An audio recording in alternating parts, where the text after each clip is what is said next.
Hello YouTube, just wanted to do another video. I actually looked at my last video about cleaning the SIG and I apologize, I was tired and it showed. Hopefully this won't be as tiring, maybe a little bit more informative. I'm pretty sure this won't get as many views as the last one or some of my other pistol reviews.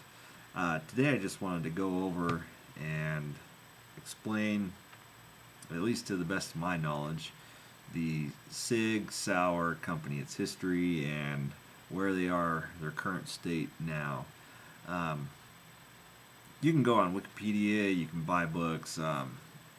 This is actually, been on the road, and so I bought this book by Masad Ayub about SIG Sauer, and some of it's incorporated in here, and I'm not going to get into a whole lot of details. I'm just going to put out some of the information that a lot of people ask me about SIG Sauer pistols in general, like what do they make, what did they first start, what's made in the United States, what's not, what's made in Germany. So let's get into it. SIG, or the Swiss Industrial Company, produced their first handgun in the late 1940s. It was the P210. It was a single action, single stack magazine 9mm pistol. It came in several cartridges, but it was single stack, single action. Had a safety.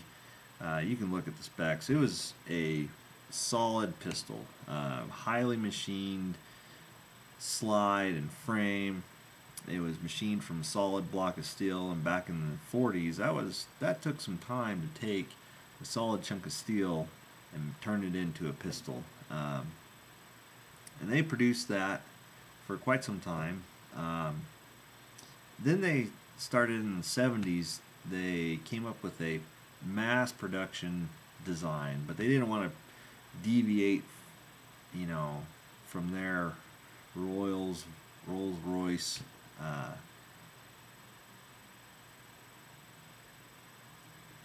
image that they had, and so they contracted with J.P. Sauer and Son, or it's not Son, S-O-H-N, like some people think. Anyway, they contracted with them in the 70s to produce this pistol, the P220. It was actually originally designed in 9mm, but they chambered it for the 45 and a few other calibers. The P220. So we have our current one here.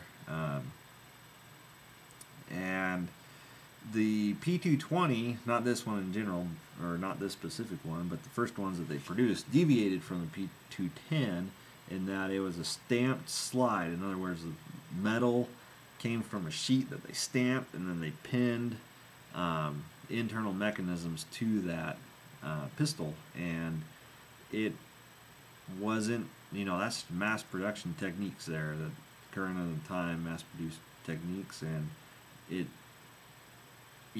great pistol though. You can see from the track record that the P220 has had that even though it was a downgrade in production techniques, that it actually has done quite well over the years. So they started producing the P220. The next big event was in the 80s. They set up a company, SIG Arms. It was actually believe it was in Virginia to start out with in the 80s, and it strictly imported the P220 and the P230. This is actually the P232, but it's just the same thing, just a little bit older. And so they started importing those two models. They actually did a few imports through Browning, I believe, but that didn't go so well. So that with this new company, SIG Arms, there's their their direct import. They did quite well through the 80s and into the 90s. In the early 90s, SIG Arms, they started actually beginning the production and assembly of a variety of firearms. I think they moved at about that time to Exeter, New Hampshire, and they started producing well, they invested millions into the production techniques of the old SIG arms, or the old SIG company, and they started taking the slide and milling it out of a solid block of stainless steel.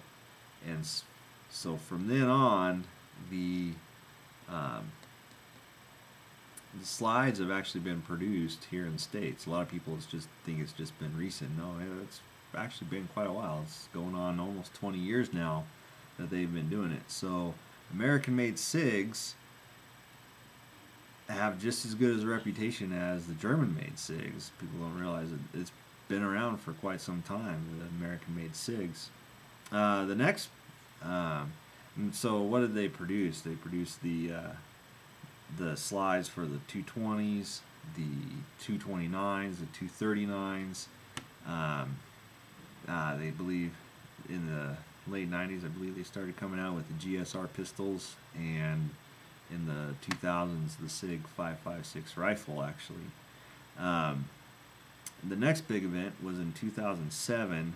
SIG Arms changed their name to the mother company, SIG Sauer. So there's just strictly SIG Sauer now. And SIG Sauer continues to import this gun, the P232, and this is, I believe, the only the only SIG pistol that you'll find in their catalog. They have a few others that are really hard to get, but they're currently producing. Anyway, this is the only one that's completely manufactured in Germany. So it imports 232 and the frames. So if you look at the frame on this 220, it actually says made in Germany, whereas the slide does not, and it has been machined and produced in the plant in Exeter, New Hampshire. And so this is typical of the 220, 226, 229, and they've actually produced completely the GSR pistols and the SIG 5.56 rifle.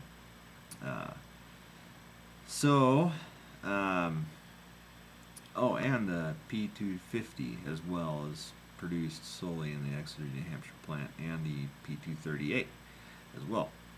So anyway, that's just a quick rundown of who SIG is and where they've come from and how they've evolved over the years. It's not all inclusive by any means.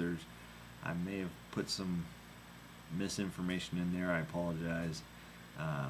It's kind of hard to piece together all the information, but from what I've done in my research, this is the best that I could come up with. Anyway, I hope you enjoyed the video.